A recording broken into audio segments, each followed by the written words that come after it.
예수님은 공생애를 사시면서 이스라엘 전역을 다니셨습니다. 대부분의 시간을 예수님은 이스라엘 전역을 다니셨지만 특히 갈릴리 호수 주변에 있는 도시들을 다니시면서 예수님은 사역을 하셨습니다. 제자를 부르신 것도, 그리고 회당에서 귀신을 쫓아내신 것도, 산상수훈을 주신 것도, 오병이어로 수많은 사람들을 먹이신 것도, 풍랑을 잠잠하게 하신 것도, 물 위를 걸으셨던 것도 다 갈릴리 바다였습니다. 그래서 이 조그만 호수를 돌아다니면 성경 속에 등장하는 예수님의 행적을 거의 다 우리가 발견할 수가 있습니다. 그 중에서도 가버나움은 타운 오브 지저스라는 별명을 가지고 있습니다. 마태복음은 가버나움을 가리켜서 그의 본 동네, his own town이라고 번역이 되어 있습니다.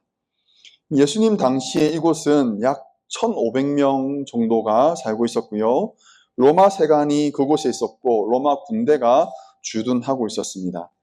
이 정도면 갈릴리 주변에서는 상당히 규모 있는 그런 마을이다라고 볼 수가 있습니다. 한번 구글 얼스를 한번 보여주시고요. 여러분들이 아마 집에서도 검색을 하시거나 구글 얼스를 통해서 확인할 수 있는 그런 그림입니다. 우리가 예배 시간에 보고자 하는 것은 저것이 바로 그 이스라엘 북부 지방에 있는 갈릴리 호수 혹은 갈릴리 바다입니다. 지금 남북으로 보시면 저렇게 되어 있고요. 감자같이 생겼죠? 예, 감자같이 생겼습니다. 예, 여러분들이 보셨을 때 왼편이죠? 왼편. 예, 왼편은 유대인들이 많이 살고 있는 지역이라고 보시면 되고요. 호수의 오른쪽은 이방인들이 많이 살고 있는 지역이다라고 보시면 됩니다. 어디까지나 예수님께서 사역하셨을 때 당시의 상태를 말씀을 드리는 것입니다. 이곳이 바로 갈릴리 바다입니다. 이제 가버나움을 가보도록 하겠습니다. 가버나움에 한번 가보면 어디쯤 위치해 있는지 여러분께서 아실 것 같습니다.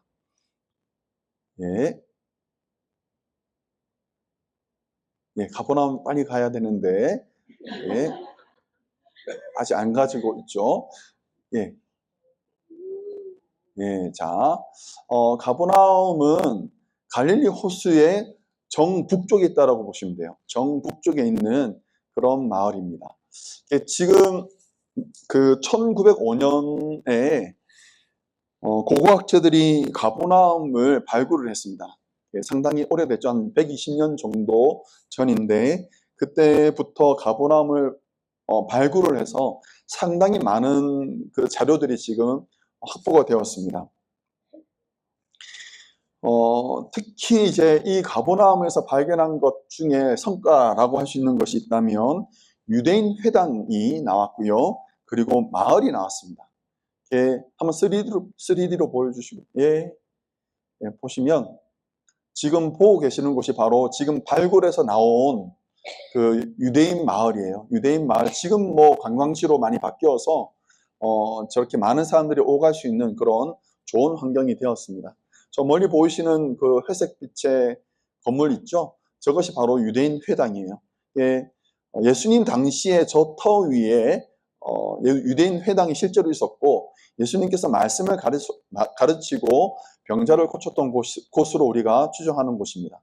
그리고 지금 보고 있는 저 건물 자체는 약 4세기경에 새로 그 옛날 터 위에다가 다시 증축을 한 거예요.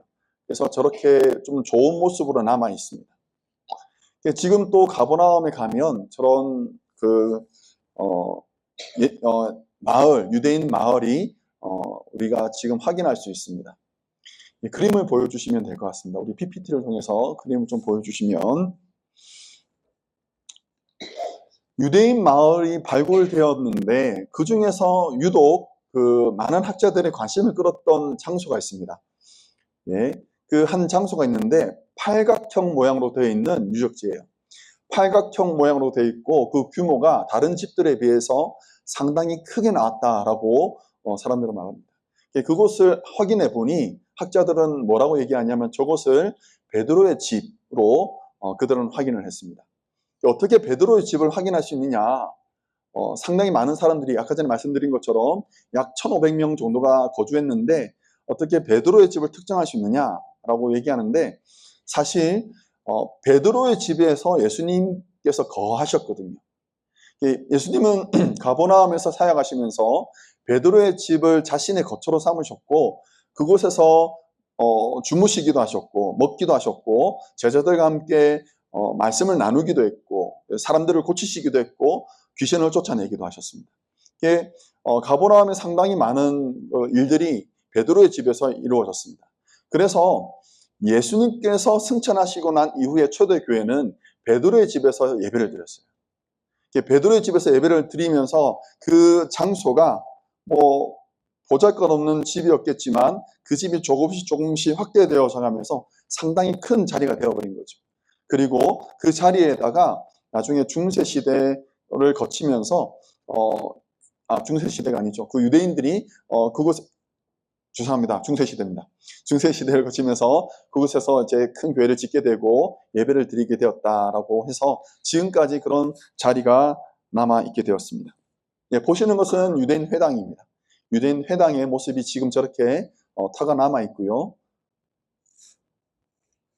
자, 이렇게 예수님께서 계시는 곳, 베드로의 집, 그곳은 항상 많은 사람들이 모여 있었습니다. 누가는요, 갈릴리 바닷가의 여러 마을에서 그리고 저 멀리 있는 유대와 예루살렘에서 예수님을 보기 위해서 모여들었다라고 성경은 말합니다. 바리새인들과 율법학자들이 저 밑에 있는 예루살렘에서 예수님을 보기 위해 저 북쪽에 있는 가버나움까지 올라왔었다라고 말합니다. 예수님의 명성이 온 이스라엘 지역에 널리 퍼져 있었음을 알게 되는 거지요. 오늘 우리가 읽었던 마가복음 2장에서도 보면 예수님을 보기 위해 많은 사람들이 모여들었습니다. 인산인해였습니다. 무수한 사람들이 예수님의 말씀을 들으려고 그분을 한번 뵈려고 혹시라도 자기의 병든 것을 고쳐주실까 싶어서 그들은 예수님을 보기 위해 모여들었습니다. 그들 중에 예수님을 보기 위해 온 사람들 중에 4명의 젊은이들이 한 중풍병자를 침상에 누이고 침대에 누이고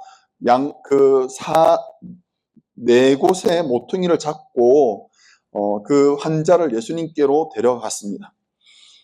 성경은 이 4명이 그리고 이 환자가 어떤 관계인지는 말하지 않습니다. 그리고 그들이 어디에서 왔는지에 대해서도 말하지 않습니다만 분명히 알 수 있는 것은 이 4명의 젊은이들이 이 환자를 많이 사랑하고 있다는 것과 그리고 예수님이면 이 중풍병자를 고쳐줄 수 있다라는 믿음을 가지고 있음을 우리가 알 수 있습니다. 그런데 한 가지 문제가 생겼습니다. 예수님의 집 사방에 환자들이 들어차 있었고 집 안에 계시는 예수님을 뵐 수조차 없었다라는 것이지요.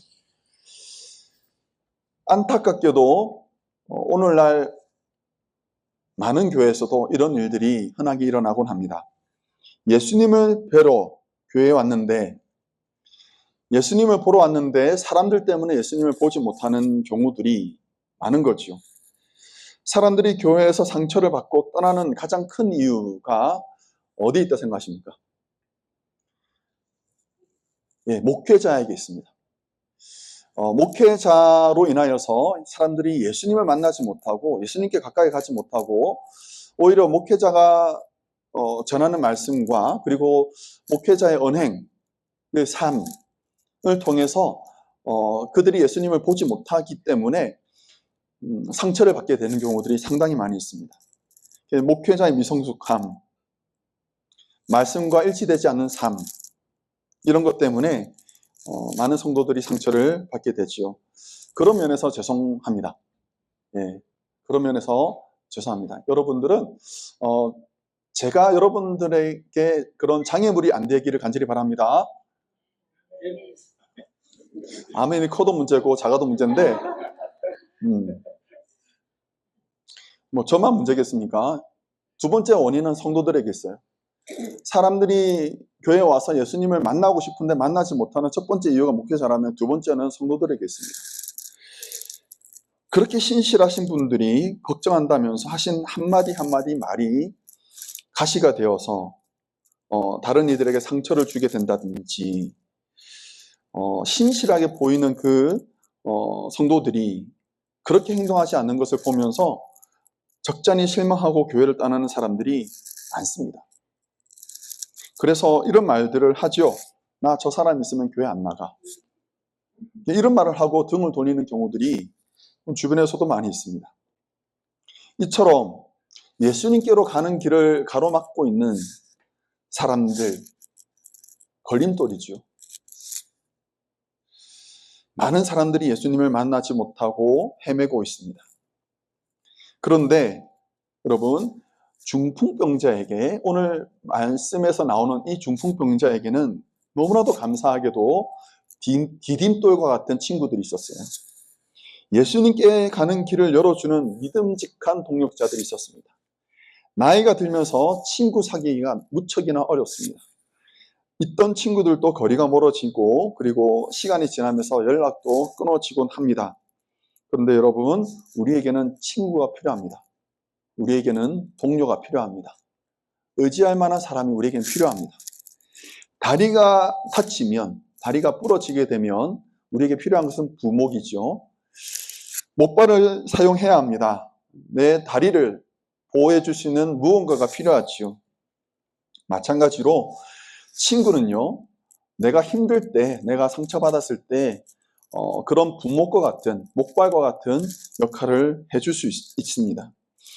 너무 아프고 힘든 형제 자매가 있다면 그들을 위해서 침상 한 모퉁이를 붙들어 줄 수 있는 친구가 우리에게는 필요합니다. 그 무거운 침상을 어깨에 메고 지붕 위로 올라갈 수 있는 목회자, 그런 믿음의 선배, 사랑하는 후배, 든든한 친구가 우리에게는 필요하지요.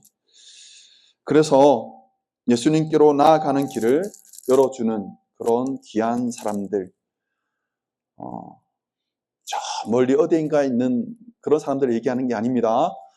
우리가 그런 사람들이 되자고요. 우리가. 내가 그 사람의 모든 짐들을 다 감당할 수 없습니다만 적어도 한 모퉁이는 담당하자고요. 한 모퉁이는 담당하고 우리가 서로 도와서 예수님께 나아가는 길을 열어줄 수 있는 든든한 믿음의 형제 자매 되시기를 주의 이름으로 간절히 축원합니다. 옛날에 노래 중에 이런 노래가 있습니다. G.O.D가 불렀던 노래이고요. 촛불 하나입니다. 노래가 랩으로 시작합니다. 랩으로 시작하는데 첫 도입부예요. 세상엔 우리보다 가지지 못한 어려운 친구들이 많습니다. 지금도 힘들어하고 있을 그 친구들을 위해 이 노래를 부릅니다. 힘내라 얘들아. 그리고 후렴은 이렇게 이어지지요.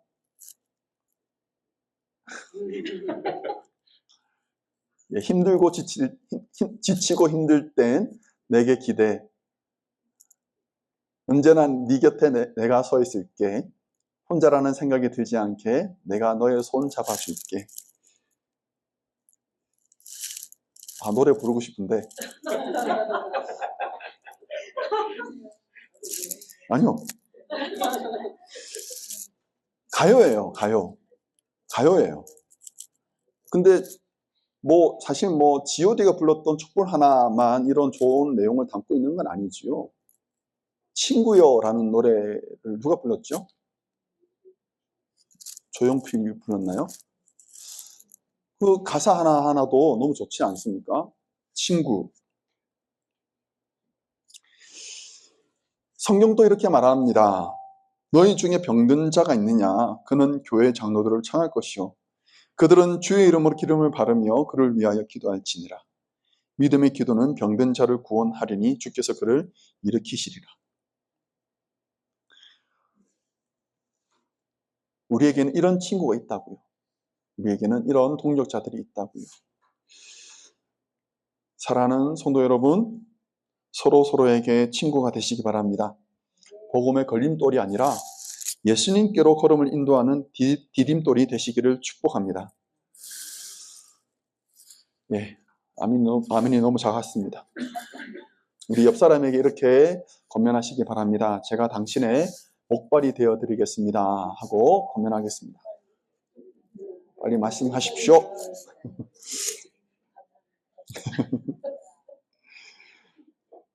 힘들 때는 어깨를 기댈 수 있는 친구, 그렇죠? 많은 것을 해줄 필요 없거든요. 예, 잠시 옆에 앉아있을 친구면 상당히 큰 힘이 됩니다. 어느 목사님께서 우리의 신앙은 나침반이 가르치는 곳으로 가는 것이 아니다라고 말씀하십니다. 예, 그 말이 뭔 말인가 했는데 나중에 들어보니까 그 말이더라고요. 나침반은 동서남북을 가리킵니다. 그렇죠? 동서남북을 가르쳐줍니다. 그런데 나침반은요, 위아래는 보여주지 않잖아요. 그렇죠? 동서남북은 가르쳐주지만 동서남북이 막힐 때가 있거든요. 그러면 우리가 뚫어야 하는 곳이 있는데 그것은 위를 뚫어야 됩니다. 교회에서 사람들만 보이고 예수님이 보이지 않을 때 이 방법 저 방법 다 해보고 모든 노력을 다 기울여서 수고해봤는데도 불구하고 문이 안 열린다면 사랑하는 성도 여러분, 위를 쳐다보셔야 합니다. 삭개오도 그렇지 않았습니까? 수많은 사람들 때문에 예수님을 보지 못하는 상황이 되었을 때 삭개오는 위를 쳐다보았습니다. 그래서 나무를 발견하고 나무 위에 올라가지 않았습니까? 예수님의 얼굴이 보이지 않을 때 우리는 위를 쳐다봐야 합니다. 4명의 젊은이들은요, 그 집 바깥에서 난 계단을 통해서 지붕 위로 올라갑니다. 그림을 한번 보여주시고, 저거는 이제 일러스트죠. 그 당시에 예루살렘에 있었던, 그 이스라엘에 있었던 집의 모양을 보여주는 것인데, 그림에서 보는 것처럼 이곳의 지붕들은요, 다 평평합니다. 그래서 지붕 위에서 고추도 말리고 이불도 널고 할 수 있습니다. 성경에 따르면 저 지붕에 올라가서 기도한 사람들이 제법 있지요. 이 젊은이들이 그 친구의, 그 중풍병자의 침상을 어깨에 메고 저 지붕으로 올라간 거예요. 그리고 나서 지붕에 올라가서 남의 집 지붕을 뜯어내기 시작합니다. 침상을 아래로 내릴 정도로 뚫으려면 상당히 넓게 뚫어야 됩니다. 빛 한 줄기 내려오는 정도가 아니고 침대 사이즈가 내려가야 되니까 그만큼 뚫어야 되는 거예요. 고고학자들이 발굴했던 가버나움 집들은요, 대부분 검은 현무암으로 만들어져 있었습니다. 그래서 집들은 다 견고합니다. 아주 튼튼합니다. 그래서 아직도 유적이 남아있을 정도로 그렇게 든든합니다. 그런데 지붕은요, 아주 허술했습니다. 굵은 나무로 석가래를 만들고요, 그 위에다가 갈대나 건초를 깔고 그 위에 흙을 1인치 정도 두께로 단단하게 다져줍니다. 혹시라도 지붕에 구멍이 나지 않도록 사람들은 풀과 흙을 섞어서 자주 수선했습니다. 그래서 지붕을 뚫는다라는 것이 불가능한 일은 아니었다라는 것을 우리가 알게 됩니다. 그렇지만 불가능한 일은 아니지만 도덕적으로 옳은 일은 아니지요. 상식적인 일은 아닙니다. 더군다나 자기 집도 아니잖아요. 남의 집 지붕을 뚫었잖아요. 이것은 비상식적입니다. 그리고 남에게 해를 끼치는 부도덕한 일이었습니다. 비상식적이고 부도덕한 행동을 했는데 예수님은 그들의 행동을 보시고 믿음을 보셨습니다. 이상한 일이죠. 5절 3절에 보시면 이렇게 말합니다. 예수께서 그들의 믿음을 보시고 라고 말합니다. 예수께서 그들의 믿음을 보시고. 여러분, 이들의 믿음은 무슨 믿음입니까? 지붕 위로 올라가는 믿음이고요. 그리고 지붕에 구멍을 뚫는 믿음이었습니다. 이것이 뭐 대단한 것을 말하는 게 아니에요. 얼마나 간절했는지, 얼마나 그들이 확신을 가지고 행동했는지를 알려주는 거지요. 그 행동을 통해서 예수님은 이 4사람의 믿음을 확인하신 거지요. 저는 이제 해병대 출신이 아닙니다. 그리고 저는 그들이 하는 말들 중에 안 되면 되게 하라라는 말을 싫어합니다. 안 되면 되게 하라. 그래서 많은 문제들이 생겼지 않습니까? 안 되면 안 되게 해야 되는데 안 되는 거 억지로 되게 하니까 문제들이 많이 생겼어요. 제가 관공서에 가서 뭐 이제 서류를 내고 일을 해야 되는데 우리 집사님이 거기 계시는 거예요. 예를 드는 겁니다. 목사님 어떻게 오셨습니까? 제가 서류를 이렇게 해야 돼서 왔는데 잘 안 되더라고요 라고 말씀을 드리고 전해 주었는데 그 담당자가 보시고 이거 좀 어려운데 또 목사님이니까 제가 해드리죠. 제가 기분이 엄청 좋겠죠? 저 좋아합니다, 그런 거. 좋아합니다. 그런데 안 되는 거잖아요. 안 되는 걸 목사이기 때문에 아는 사이니까 해주는 경우들 때문에 문제들이 생기는 거가 많거든요. 감사합니다만 자랑스러울 것 같지는 않습니다. 그런데 여러분, 신앙의 영역에서는 좀 다릅니다. 신앙의 영역에서는 좀 다릅니다. 잠언 말씀에서 이렇게 말합니다. 잠언 8장 17절 말씀. 같이 한번 읽어보겠습니다. 나를 사랑하는 자들이 나의 사랑을 입으며 나를 간절히 찾는 자가 나를 만날 것이니라. 아멘. 자, 어떻게 하면 만난다고요? 간절히 설렁설렁이 아니고요. 간절히 찾는 자가 만날 것이다라고 성경은 말하고 있습니다. 예수님께서 이렇게 또한 말씀하십니다. 누가복음 11장 9절 10절 말씀입니다. 같이 한번 읽어보겠습니다. 내가 또 너에게 이르노니 구하라 그러면 너에게 주실 것이요 찾으라 그러면 찾을 것이요 문을 두드리라 그러면 너에게 열릴 것이니 구하는 이마다 받을 것이요 찾는 이가 찾을 것이요 두드리는 이에게 열릴 것이니라. 아멘. 사방이 막혔습니까? 사방이 막혀서 답답하십니까? 갈 길을 찾지 못하십니까? 그럴 때는 포기할 것이 아니라 하늘을 쳐다보셔야 합니다. 지붕 위로 올라가셔야 합니다. 그리고 지붕을 뚫으셔야 합니다. 지붕 위로 올라가는 용기도 필요하지만 지붕을 뚫는 용기도 필요합니다.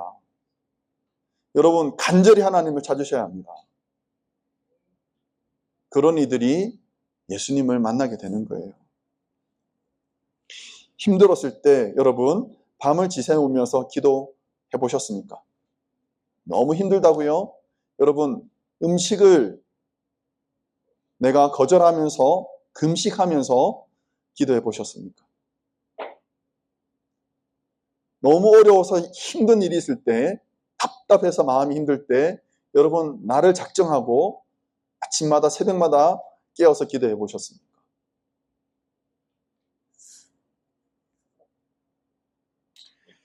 정말 힘들 때 믿음의 동력자들에게 부탁하시면서 여러분 기도하셔야 합니다. 믿음의 기도는 병든 자를 구원하리니 주께서 그를 일으키시리라. 그러므로 너희 죄를 서로 고백하며 병이 낫기 위하여 서로 기도하라. 의인의 간구는 역사하는 힘이 큼이니라. 독일 하노버에 있는 한 교회가 있습니다. 2차 세계대전 중에 폭격을 받아서 큰 피해를 보았습니다. 독일은요, 전쟁의 아픔을 간직한 이 교회를 복원하거나 치우지 않았습니다. 그냥 그대로 두었습니다. 모여서 예배를 드리는 교회로서의 본래 기능을 상실한 건물이지만 여전히 많은 사람들이 이 하노버에 있는 교회를 찾아가면서 둘러보곤 합니다. 여러분, 이 교회 특징이 뭡니까? 지붕이 없어요. 지붕이 없어요. 폭격을 맞아가지고 지붕이 다 날아갔고 벽만 남아있는 그런 기능을 못하는 교회임에도 불구하고 사람들이 저곳에 가면 무엇을 봅니까? 하늘을 봅니다. 뚫려있는 하늘. 어쩌면 우리 교회가 이런 공동체가 되어야 되지 않겠습니까? 사방이 막혀있지만 하늘은 열려있는 교회. 4명의 젊은이들과 같이 지붕을 뚫는 믿음으로 지금의 난관을 돌파해 나가는 믿음의 성도 되시기를 주님의 이름으로 간절히 축원합니다. 예수님이 집안에 있던 사람들은요, 갑자기 천장이 뚫리는 놀라운 일을 경험하게 됩니다. 그리고 그 열린 지붕을 통해서, 천장을 통해서 거대한 침상이 내려오고요. 그 침상에는 중풍병자 한 명이 누워있는 것을 보게 됩니다. 사람들의 신설은요, 이 중풍병자의 행색에 몰려 있었지만 예수님은 이 사람을 내려준 네 사람의 그 믿음을 보고 계셨습니다. 그리고 그들의 믿음을 보시고는 이렇게 말씀하십니다. 작은 자야, 내 죄사함을 받았느니라. 감동적인 순간이죠. 아마도 그 자리에 모여 있었던 성도들은 뭐라고 했을까요? 우리가 상상하면 됩니다. 지금 우리 예배 드리는 이 현장에 지붕이 뚫리고 침상이 내려오는데 막 흙이 떨어지고 그러지 않겠습니까? 그리고 그 침상에 병자 한 명 누워있고 예수님께서 내 죄사함을 받았느니라. 근데 그 사람이 나았어요. 중풍병자가 일어나서 막 돌아다녀요. 여러분 뭐라고 하시겠습니까? 그렇죠. 설마 견적서 내면서 그러진 않잖아요. 그렇죠? 할렐루야, 아멘. 하나님의 크심에 대해서 우리가 찬양하고 노래하지 않겠습니까? 그런데 예수님의 말씀을 듣고 나서 못마땅하게 생각했던 사람들이 있었습니다. 아까 처음 말씀을 드리면서 예루살렘에서부터 서기관과 바리새인들이 예수님을 보기 위해 갈릴리 가버나움까지 왔다고 말씀드렸어요. 그 인산인해를 이루었던 수많은 사람들 중에 예수님을 싫어했던 사람들도 있었던 거예요. 도대체 저가 무슨 말을 하기 때문에, 무슨 일을 하기 때문에 이렇게 많은 사람들의 지지를 받는 것인가 궁금해서 온 거예요. 그런데 그 예수님께서 하시는 말씀이 뭐냐면, 작은 자야, 내 믿음이 너를 구원하였느니라 라고 말씀하시는 것을 듣고 이 서기관과 바리새인들이 경악을 합니다. 왜요? 죄를 사해주는, 죄를 용서해주는, 궁극적으로 죄를 용서함 받는 그 권한은 누구한테 있다고 말합니까? 여호와 하나님께 있는데 당신이 뭔데 그런 권한을 함부로 발휘하느냐라고 생각하는 거지요. 어찌 감히 어떤 이들은 할렐루야 아멘 하는가 하면 어떤 이들은 어찌 감히 라고 하면서 그 상황을 받아들이고 있습니다. 여러분 어떤 차이가 있었을까요? 이 두 개의 반응의 차이는 무엇 때문일까요? 예수님을 아는 정도의 차이였습니다. 할렐루야 아멘 했던 사람들은요, 예수님이 하나님의 아들이신 것과 그가 하나님이신 것과 그가 병자를 고치실 수 있는 능력을 가지고 계신과 죄를 용서해 줄 수 있는 그런 권한이 있는 것을 잘 알고 있는 사람들이었고요. 어찌 감히 라고 말했던 사람들은 예수님에 대해서 알고 있는 지식이라고는 저는 대단한 랍비다라는 정도로만, 대단한 선생이다라고 알고 있는 정도였던 거였지요. 그 지식의 차이가 반응을 다르게 만들었던 거죠. 마가복음 1장 1절은 이렇게 말합니다. 하나님의 아들 예수 그리스도의 복음의 시작이라 라고 말하고 이 복음서를 시작합니다. 그리고 나서 1장 11절에서 말하기를 하늘로부터 소리가 나기를 너는 내 사랑하는 아들이라 내가 너를 기뻐하노라. 누가 하시는 말씀입니까? 성부 하나님이 하시는 말씀이죠. 성부 하나님께서 예수님을 가리켜 말씀하시기를 너는 내 사랑하는 아들이다 라고 말씀하시잖아요. 그것을 알고 믿는 사람들은요, 아멘, 할렐루야 하는 거죠. 그런데 예수님을 자기 앞길에 걸림돌로 보았던 사람들은 계속해서 예수님과 마찰을 일으켰습니다. 이 사건 이후로부터 예수님과 유대인들 간의 마찰은요, 점점 더 심해지게 되고 3장에 가게 되면 바리새인들과 헤롯 당이 함께 어떻게 하여 예수를 죽일까 의논하였다라고도 말합니다. 사랑하는 성도 여러분, 예수님을 아는 지식을 키워가시기 바랍니다. 예수님을 아는 지식이 날로 더 늘어지기를 간절히 축원합니다. 하나님을 아는 정도가 더 깊어지시기를 바랍니다. 삶에서 인격적으로 예수님을 만나시기 바랍니다. 그러면 우리가 예수님을 향해서 보이는 믿음의 그 크기가 더 커지는 거예요. 복음과 말씀에 딴지를 걸기보다 주의 말씀은 내 발의 등이요 내 길의 빛입니다 라고 고백하고 그 말씀에 붙들려 살아가는 그런 성도 되시기를 간절히 축원합니다. 서기관들은 예수님께서 신성모독을 했다라고 판단을 합니다. 죄를 용서해 주는 것은 하나님의 영역이기 때문에 이 사람이 어찌하여 참남하게 이렇게 말하느냐라고 생각한 것이지요.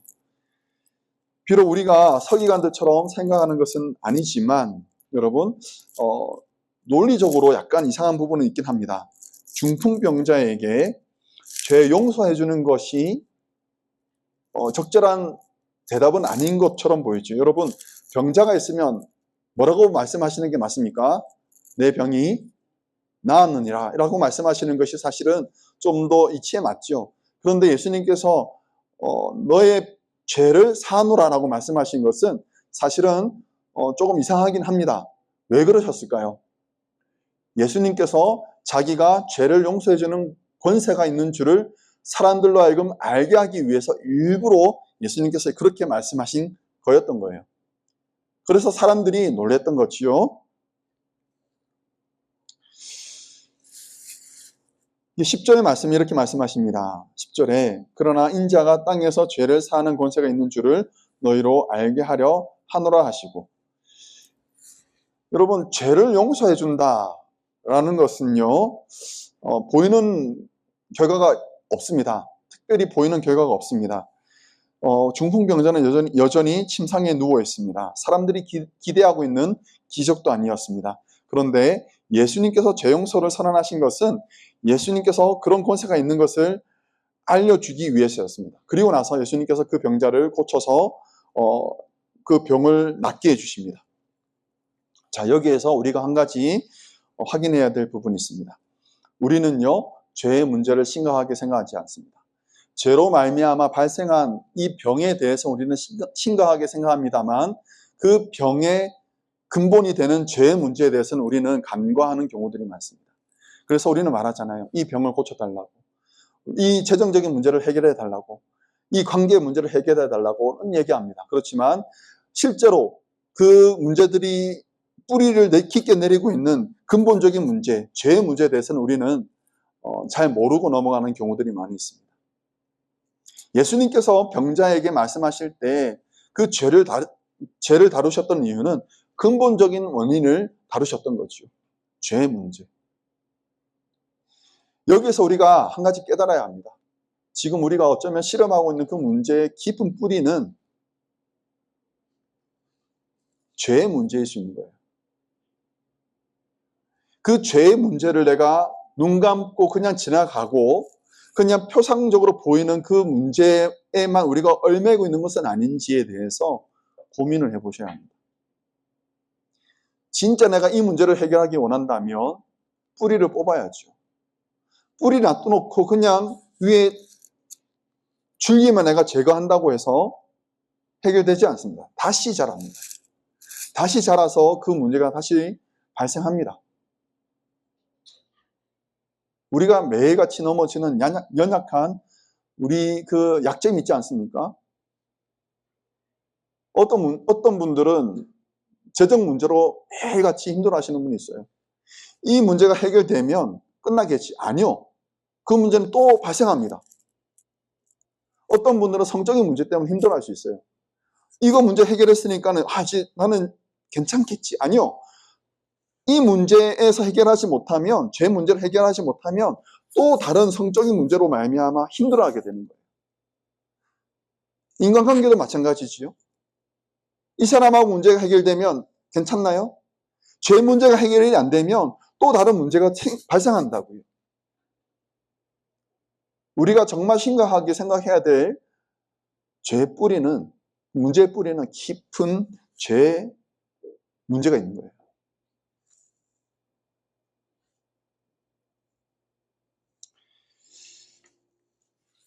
그 문제를 우리가 해결해야 됩니다.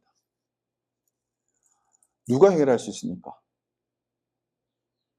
예수님께 가져가야 됩니다.